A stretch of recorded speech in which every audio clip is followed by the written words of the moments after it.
Hi, my name is Jarno and I'm your event tutor. My YouTube channel is all about teaching you how to plan and organize an event or festival. Please subscribe to my YouTube channel or leave a comment below. But first, enjoy this video. Okay, so I'm here with George Ridgely. George, can you introduce yourself? Sure. I'm the Executive Director of San Francisco Pride. And what is your background in events? I've been involved in events since the early 2000s. Prior to being here at San Francisco Pride, it's my second year. I was the operations director for Beta Breakers, which is an old race here in San Francisco. It's over 100 years old. I was with that organization for a decade or more.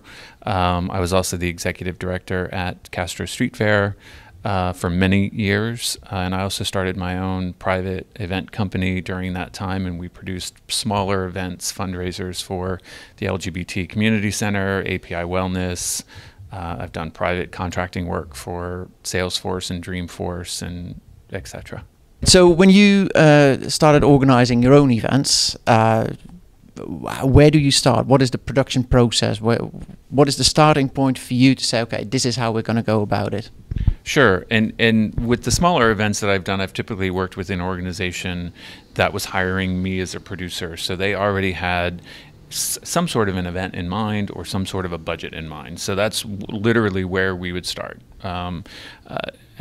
What is your intended size of the audience? What is your intended budget? And kind of work within those parameters. So in those cases, I would meet with the client and really try to figure out what the client wanted. If I were to be the client and creating an event from scratch myself, I would say you want a really strong understanding of what your concept is. Do you want it to be a dance party? Do you want it to be a cocktail party? Do you want it to be a sit-down dinner? Is it a fundraiser? It is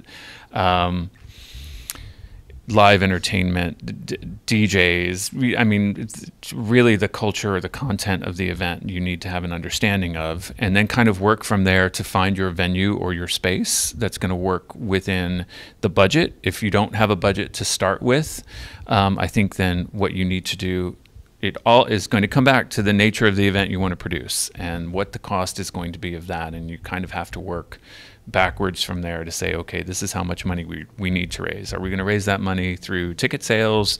Are we going to raise that money through private donors? Are we going to raise that money through partnerships with sponsors?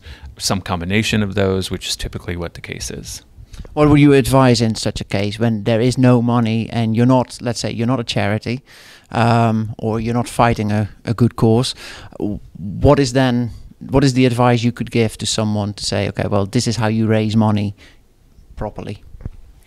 Again, it goes back to the vision of what the event is. So you need to be able to take that vision to a sponsor and sell them on your concept and why they would want to be included. And of course, one of their first questions is probably going to be who your audience is and how many people you're expecting, because they want to make sure that it's something that makes sense for their own brand or their own business to be associated with it as well.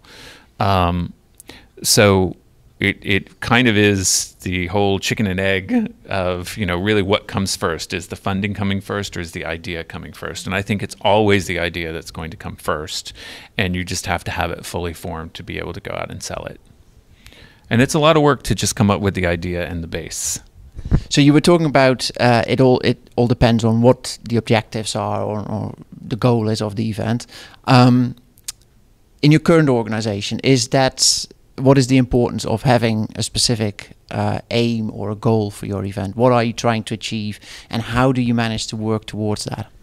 Well, you know, I mean, in all of my experience with any of the events I've worked with, it's been, and quite honestly, the big events that I mentioned, Beta Breakers, San Francisco Pride, Castro Street Fair, they're all like historical events. Like the Beta Breakers is over 100 years old. San Francisco Pride is 45 years old. Castro Street Fair has been around for 40 years. So I stepped into something that already had an identity and already had an audience and was already well attended and well loved by the people that went to it. I can't say that I've got experience starting something from scratch. So I can only learn from something that already had some institutional knowledge or built-in audience in place. And overwhelmingly, the thing that people particularly sponsors or people buying a ticket to your event or coming to your event, in all three of those cases, and in most events that I've gone to, it's about the camaraderie of the people that are at that event. And whether you're running a race together or celebrating a mutual cause together, or in the case of the Castro Street Fair, it's like a community. It's literally like a block party. It just happens to be in the Castro in San Francisco. Is that in a way more tricky to organize? So you're working with events that have been established over a long time, so there is a certain expectation, there is a certain, is it then trickier to actually work with that, within that mission, or within that the constraints of the objectives? It depends on how it was managed before you got there. So, you know, it really does depend on who came before you and what the legacy of the event is. And I wouldn't say that it makes it harder or easier. I mean, it is a little difficult to create change within something that has longevity, and people who've been, you know, using the race as an example, there were people who had been doing it for 40 years. So me coming in as the operations director after somebody's done it for 35 years, yeah, they know more than I do. Even as just a participant, they know more than I do. So I think it's important then that you're listening to your audience and what it is they like about it, what it is they don't like about it, so you can affect change. If you talk about the planning itself of a major festival, and for example, San Francisco is a massive, capacity-wise, it is a massive festival. How far in advance do you start planning your event, your festival? Sure, an event like, quite honestly, an event the size of San Francisco Pride or Beta Breakers or Castro Street Fair is year-round planning. There really is no time off. There's no downtime. Sure, there are times that are slower, but there's never a time when you're not planning. There's never a time where you're either not gearing up for the event, which is typically the most intense part of the job. The day of the event is typically not as intense as the 2 months leading up to the event. And it's funny, when I first started with Beta Breakers and didn't really have an idea or a concept of what to expect, someone warned me that if you think today was hard, tomorrow is going to be twice as hard, and the day after that's going to be twice as hard as that. And it is sort of like an earthquake that just exponentially gets 100 times harder every day. Well, what are the things that, especially, you know, the 2 months leading up to the event, what are the things that not necessarily go wrong, but, you know, make it so stressful? What is it that pops up? I couldn't pinpoint one thing. There's a million things, honestly. Like, and again, it depends on the size and scope of your event. But if your event is, and I've had the luxury of working on multiple types of events. So again, the street fair is contained. It's contained within 6 blocks. It's still an outdoor event, so you're dealing with displacing traffic and displacing public transit, displacing people's access to their businesses and their homes. You're typically moving in overnight and having to build all of your infrastructure and your stages within a 6-hour window. You've got about 3 hours at the end of the event to completely tear it down and open the streets back up. Yet that's a little bit easier in a contained space versus, say, Pride, which covers from Beale Street and all of downtown in the financial district all the way up to Civic Center, and this huge footprint at Civic Center, where you've got the same types of things I just talked about in terms of rerouting public transit, dealing with transportation issues within the city, displacing residents and their access to their places. Something like Beta Breakers is citywide. You literally are spanning the entire span of the city. We would close down every north southbound route with the exception of 2 streets for 5 hours probably. So that's a huge amount of coordination with the police and DPW. And so again, depending on the type of event you're talking about, a lot of your coordination it may or may not be with city officials and the impact you're going to have on the city. How easy is it to get, for example, your licenses and your permits for an event like Bay to Breakers, which goes from one side of San Francisco to the other side, from the Bay to the Breakers? How easy is it for them to say, okay, well, you get all your licenses, all your permits, you can do this, you can do that? Is that what kind of rules, regulations, what do you need to think of? What are you discussing with them in order to get all those permits? Sure. It's not easy. I would say, and it depends on whatever municipality you're in. So, and all of my experience is in San Francisco. So, we've got an organization within city government that is really responsible for closing down the streets, and you go to that organization to get your street closure permit. But on top of that, so you get a permit to close the streets, you still have to work with the police on your safety and safety at the event. You have to work with DPT in terms of your street closures and rerouting traffic. You've got to work with DPW with regards to cleanup and cleaning the streets when you're done. You have to deal with SFMTA with regards to, again, rerouting all of the public transit that you're doing. You've got to deal with the fire department for any permitting you need. You need to deal with the health department for any permitting you need if you're serving food or alcohol. If you're serving alcohol, you've got to deal with the ABC in terms of getting your permits and licenses for that. If you're just starting out and you don't know the scope of that, I highly recommend hiring at minimum a consultant that can help you walk through that, or hiring an event producer that has that kind of experience. Where the experience, I think, comes in is most valuable is somebody who's gone through all of those steps and knows what questions need to be asked. The city will guide you to some degree on what questions need to be asked, but they're not going to hold your hand through that process.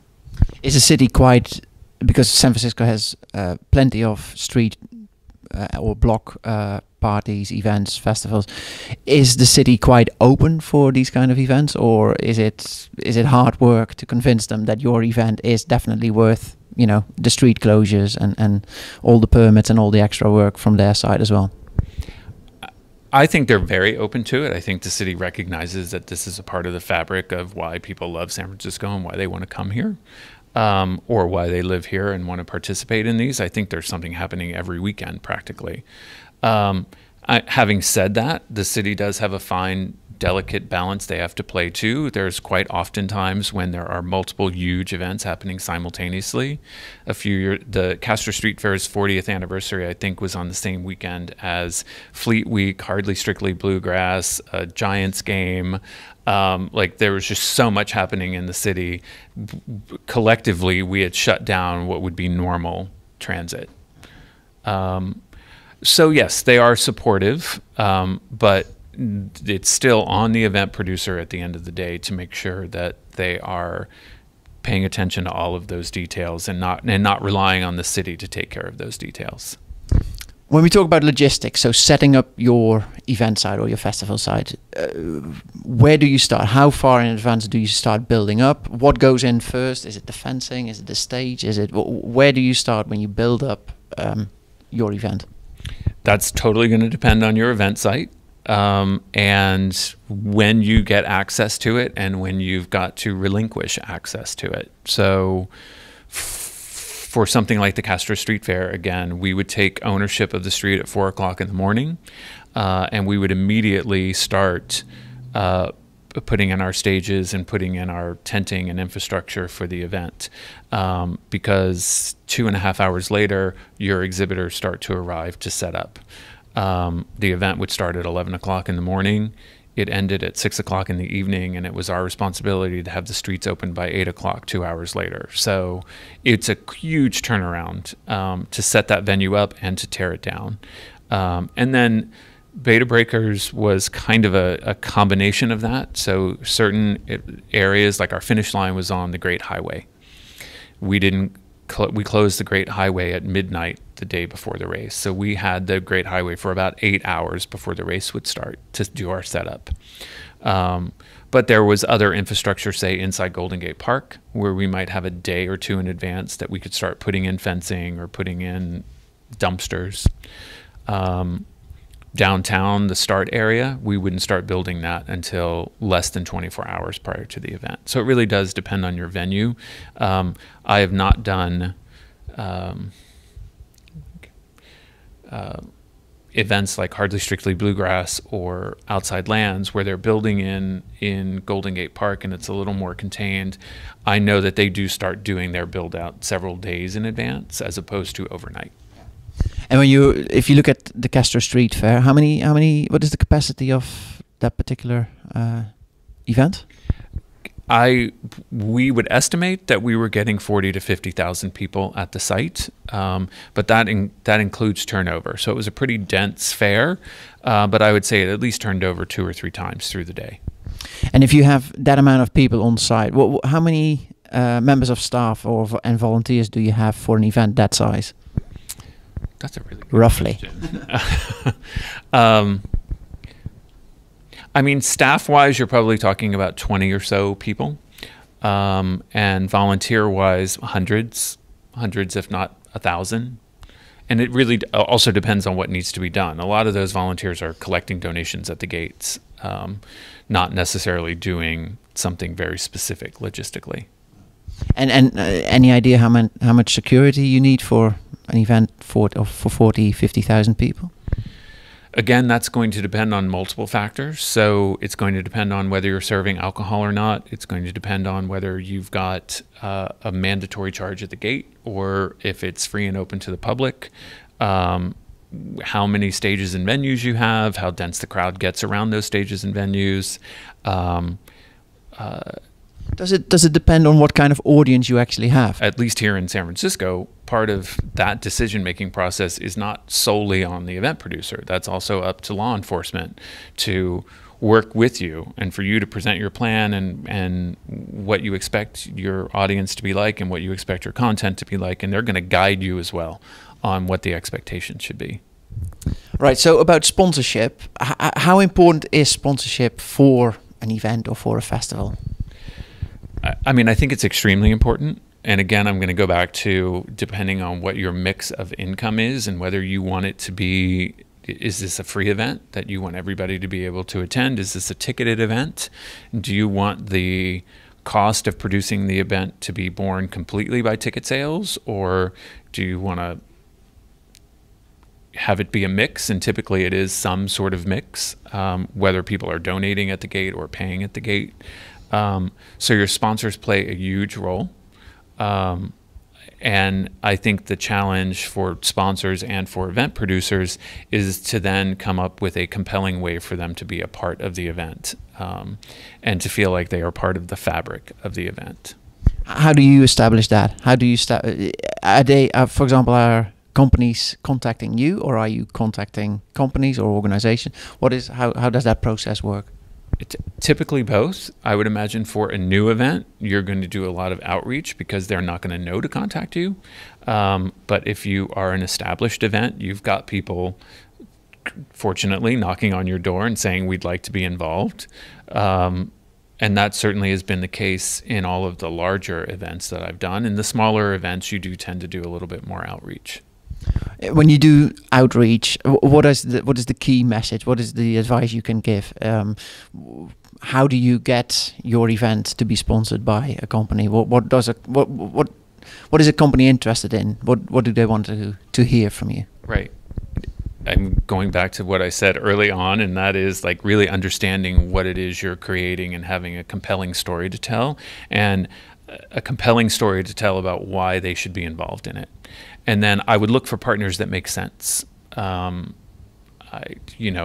you're a running event, reaching out to a running apparel or a shoe apparel sponsor might make more sense than, say, a chocolatier. Or not. They hand out chocolate bars. Exactly.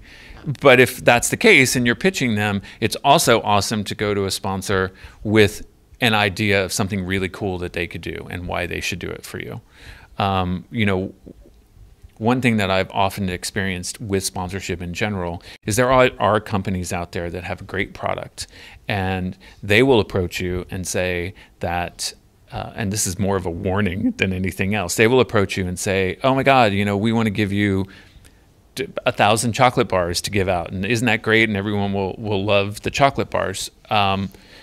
Yes, that's great. But you also have to step back and say, what does that mean for us and the event? Logistically speaking, what does that mean? When do we receive them? Where do we have to store them? How are we going to distribute them? What kind of waste do they create? And at the end of the day, does the benefit of handing those out to your guests actually outweigh whatever cost or logistics you're going to incur with it? And when you talk about sponsorship, are you normally talking about just money? Are you talking about services? Are you talking about any other ways that they can interact with you or your event? What is the key thing? All of those things. And so you really have to, I think, step back and look at what your needs are. At the end of the day, if you're trying to meet your bottom line with your budget and you need cash, then that's where I would focus my energy. But if you're a brand new event and people don't know about you, finding media sponsors that can help you advertise and get your message out, and that typically would be an in-kind trade versus someone giving you cash, then you'd want to look for media sponsors on that level. And then, yes, in terms of product, again, depending on what your needs are, I'll go back to the race as an example. People need water as they're running along the race. So if you can find a water sponsor that can help you hydrate your runners, those are the kind of sponsorships you should look for. And think about what sponsorships make sense for your event. So with the events that you have worked on, how do you promote your events? How do you use, for example, social media, or is it posters, banners? What do you do to promote your event? It again is going to come down to ultimately what your goal is. So if the goal is to build your audience or increase your audience and get people interested in coming, which would typically, I'm assuming, would be the typical goal, is to get people to come. I've worked for events where that's not a problem. The audience is already there, and so marketing and outreach might be more about what to expect when you get to the event, or what changes are happening at the event, or talking about the culture of the event that they're coming to. But if you're literally selling the event, either selling tickets to the event or registration to the event, you want to use all of those avenues, and you want to use the avenues that make the most sense for the audience that you're trying to reach. So I couldn't say that one is more prevalent than the other than any advertising you see any day of the week for anything. So yes, social media plays a huge role in that, but print media might make sense for you, TV might make sense for you. What advice would you give to a future event planner, event organizer, someone that wants to organize an event and hasn't done anything of that before? What is the key thing, or the trademarks that they need to have in order to become a successful event manager? I think the two things that you absolutely need, just as a personality, would be, you need to be extremely organized. You need to think of everything that could possibly happen and plan for it, and have a plan B in case your first plan doesn't work out. Some people will tell you you should have a plan C and a plan D. Sometimes that can be overwhelming to have that many contingency plans. And the other thing is that I think is extremely important is you need to be calm. You can't allow, it's going to be stressful, it's going to be overwhelming, and if your vibe is one of like high energy or high stress, that's going to translate to everyone around you, and people are going to feed off of that energy. So I think it's critical that you remain calm under pressure, and don't make snap decisions. You need to take a moment, examine what is happening, come up with the best possible solution at that time, and enact it, and don't feel pressured to make that decision too quick. Sometimes you have no choice but to make it quickly, but that doesn't mean you need to make it instantly. Fantastic. Thank you very much. Sure. Thank you. Good luck. Thanks for watching this video. I hope you enjoyed it. My name is Jarno, your event tutor. Please subscribe to my YouTube channel and do check out my other videos. See you next time.